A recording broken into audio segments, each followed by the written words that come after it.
সম্মানিত ভিউয়ার্স, আসসালামু আলাইকুম। ডিএল এগ্রো থেকে আমি ওয়াসিল হাসান আপনার জায়গায় শুভেচ্ছা এবং স্বাগতম। আজকে আমি যে বিষয়টি নিয়ে ভিডিও করব খুবই গুরুত্বপূর্ণ একটা বিষয়।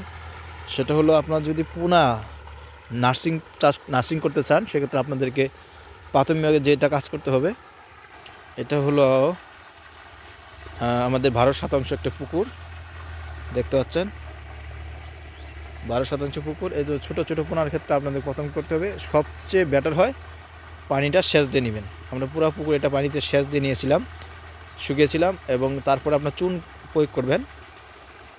যথেষ্ট পরিমাণ চুন, আপনার শতাংশে 1 কেজি করে চুন প্রয়োগ করবেন। চুন প্রয়োগ করার পরে আপনারা টোটাল, যদি রৌদ্র উজ্জ্বল আবহাওয়া থাকে তাহলে একটু শুকিয়ে নেবেন, তাহলে মাটির গ্যাসটা দূর হয়ে যাবে।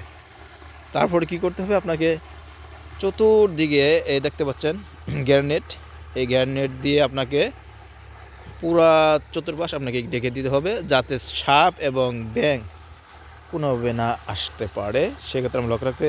আর উপরে যে সাদা নেটটি দেখতে পাচ্ছেন, এটি হলো পাখি, বিভিন্ন ধরনের পাখি যদি এখানে বসতে যাতে না পারে, সেজন্য আপনাকে উপরে এই নেটটা দিতে হবে।